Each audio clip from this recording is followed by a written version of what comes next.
What's going on YouTube? WWF Hasbro Man, and I'm back with another NASCAR DFS video. Today, we're talking the Freight Auctions 200 from Atlanta Motor Speedway on Saturday, March 20th. But before we get started, please guys, if you like the video, give it a thumbs up and be sure to subscribe to the channel for more weekly NASCAR DFS content. Alright, but before we get to the picks, just want to review last truck race. So was able to cash in double ups on my last truck race lineup, and just so everyone knows, that's where I put probably about 80% of my money is cash game double ups. NASCAR can be very volatile. So if you're not really focusing on GPPs, which I don't go crazy focusing on GPPs, I try to just hit my cash lineups.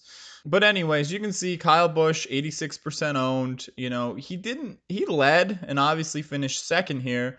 Good overall at 80 points, but he wasn't the 75 lap leading dominant Kyle Busch that sometimes we expect, and something we're going to have to talk about for this week again. We played Austin Hill, great place differential, only about half the field used them. Same thing with Tanner Gray. And then two of our higher owned picks, Truex and Holmes, luckily they were higher owned, so even them both crashing out didn't really hurt us too bad. And then Jesse Wuji just really had to play someone all the way down there to fit in Kyle Busch and Austin Hill, which paid off because both those two had great returns. And then Jesse Wuji, 4,500, the cheapest driver on the slate to get you 16 points. I'd probably take that every week, so it allowed me to play up for some dominators. But that's going to be it for the recap of this week. So let's get into the current week's picks. All right, so you're looking at kind of a narrowed down screen of who I'm looking at right now on the left side. On the right, I always like to highlight some key statistics that I'm going to be looking at because I can't remember what happened here, a year ago or 2 years ago. So I always like to look at cautions. I like to see how many wrecks are there going to be typically. Is it really volatile? Is there double digit cautions? So you can see it's very average, 6. So 2 of those are going to be for stage breaks. So really it's like 4 incidents that may occur on average here, on average, let me repeat. And then we go through lead lap. So I like to see whether or not, is there a dominator here? And you can see the last 3 times Kyle Busch has raced here, and he's led 37, 92, 67 laps. He has been the dominator. The dominator averages about 74 laps led per race. And then second most 33 and third most 10th. So, you really are only looking at one dominator. Kyle Busch is in the field again, and we're going to talk about that. But you have 130 total laps, stage break after lap 30, stage break after lap 60, and then total bonus points is going to be 91 you're looking at this week. So those are just some things that I like to just kind of get a feel for how do I need to build my lineup. So let's go through the driver by driver picks. All right, so we're not gonna start up top. We're actually gonna save that for the end and talk about Kyle Busch, whether or not we want to play him, maybe some other options, but we're going to start right now. There's some really good place differential plays, and I want to make sure I get my place differential plays because that's really going to be the core of the lineup that I build. So the first place differential play that I want to start with is going to be Derek Kraus. So Derek Kraus is starting 29th. He's starting 29th because he has had trouble 2 of his 3 races to start this year. Therefore, with no qualifying, they're starting him in the back, which is a good advantage to the DFS player who can get that great place differential for maybe a driver who's stronger than where his place differential, or his starting position, I should say, really puts him. So Derek Kraus, he finished 7th in this race last year. Last year was really his first full-time season. He had 13 top 10s in 23 races. I think Derek Kraus can finish right outside the top 10. If he was to finish 12th, he'd wind up almost being a 6x return. So Derek Kraus, I'm going to start with him at $8,100. All right, and driver number 2 is going to be Ryan Truex. And it's very similar to Derek Kraus, except cheaper. He's had some bad finishes this year. Starting in the back, he's going to have good place differential. He's starting in the back because we don't have qualifying for this race. You know, 13th in both his last two Atlanta races. I just want to actually pull up one other thing too is, and that's going to be Wikipedia. So I actually like to go to Wikipedia because at the bottom, so real quick, let me show you. So you can type in your driver, Ryan Truex, and you can scroll and you can read all about his racing career. But then when you go to the bottom, they have these really nice spreadsheets, which I'm big on spreadsheets. It tells you all of his finishes, and it tells you by series, by year, the car he was in, the track. So if you go back here, you look at Atlanta. So he's in Nice this year. He was in Nice last year. He finished 13th at Atlanta. He was for Hattori in 2017, finished 13th here in Atlanta. So again, he has some good finishes at Atlanta, 20th here.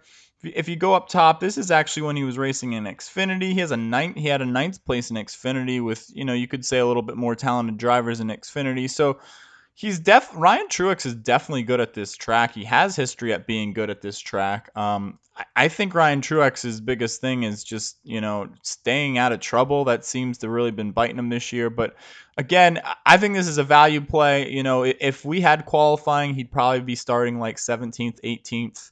I kind of expect him to finish there. I pegged him for a 15th place finish. He could easily get you 6x, and I think he's also going to be one of the most chalky drivers this week on DraftKings as well. I see his percentage being probably at least 50% in cash games. Him. Also, Derek Kraus is going to be pretty chalky, and the next guy that we're going to talk about as well. So, Ryan Truex is the second driver that I'm going to be locking into my core plays. All right, and I'm going to sound like a broken record here, but another great place differential place, and that's Spencer Davis. So Spencer Davis is 7,000. He's starting 39th. So he's yet to start yet this year. That's one reason he's starting 39th. So without qualifying, gives us a big advantage here. Spencer Davis he owns his own company.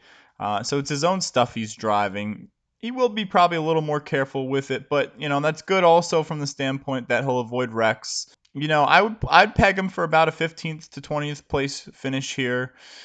His previous two, he's finished 25th and 13th. So right in that range, right in that middle range, I think he can finish. I graded him out at a 21st, which is great. 18 place differential points. 5.5x return, super safe floor at 39. Can't lose you anything. So Spencer Davis at 7,000 is going to be my third play. Okay, and the last driver we're going to talk about is Brett Holmes. So Brett is making just his second career start in the Truck Series. His first career start happened earlier this year, and he was actually in the 20s for most of the race, and then he had a wreck. It was actually a 7-car wreck, which he got swept up in and ended his day towards the back, which is another reason why he's starting 35th at this race.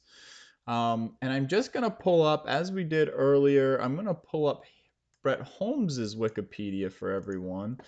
And so Brett's been racing in the ARCA series the past few years.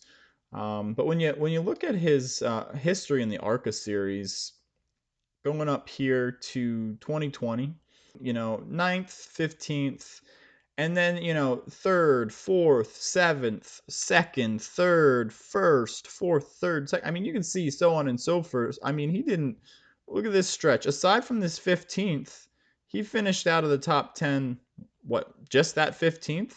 So Brett Holmes was a very consistent and a strong driver in ARCA. And again, I know it's lesser competition, but I think that Brett starting 35th, he can get into the low to mid 20s where he ran most of that race last time. If he can stay clean and not be in an incident, 22nd is definitely not out of the scope for Brett Holmes. So Brett Holmes is definitely going to be a strong play. If you don't like Brett Holmes, Corey Roper, I'm just going to talk about as well, starting 34th. He's really the same thing. You save you $100. Maybe you need that $100 in a build later. I don't think Corey Roper's a bad play there. And that's going to be it then for the core four. And then I do want to talk about roster construction and kind of talk about a couple of these guys up top as well. All right, so roster construction. You know, last week I played Kyle Busch. He was $1,000 more. He was $15,000 last week, but he started in the back of the field. He offered a safe floor and a ton of place differential points. You knew he was going to get up front fast, and get those bonus points. And he didn't get a ton of bonus points. His teammate John Hunter Nemechek, Nemechek actually got more Dominator points than Kyle Busch did. And this week, it's tough. You know, your front row, John Hunter and Kyle Busch. So who's going to get out to jump and lead first? We saw John Hunter do it just last week, so there's no reason why anybody can say John Hunter couldn't do it again. John Hunter is a very talented driver. You know, he was in the Cup Series last year.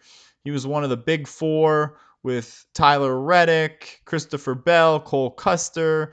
You know, he was in the weakest equipment there, but he still did good. He was still competitive. And now he drops down to the Truck Series in great equipment here.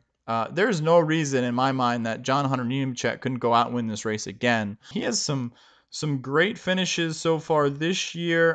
Just want to pull them up for you guys. So he's finished first, third, and seventh this year. He's led laps every single race, had fast laps every single race so far. So what do you do here? So the reason I said all that is if John Hunter Nemechek can get out front early and steal those Dominator points from Kyle Busch, Kyle Busch may not be who you want to play. Now this scenario here, if you can see, starting second, finishing first, and getting 60 bonus points is if Kyle is going to lead most of this race. Get some 106 total points. Now, let's just change the scenario a little bit. Let's say that Kyle Busch, you know, doesn't lead much of the race, and maybe he only leads, you know, 35 laps. We'll say 37. That's what he led here last year. You know, he's not as strong of a play anymore at 14,000, and he does have a big risk factor.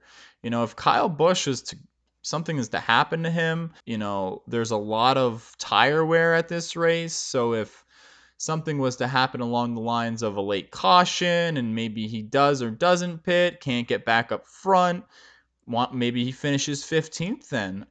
You know, and still did have a pretty good day, but he's going to lose 13 place differential points, which is only barely going to put him to 5x.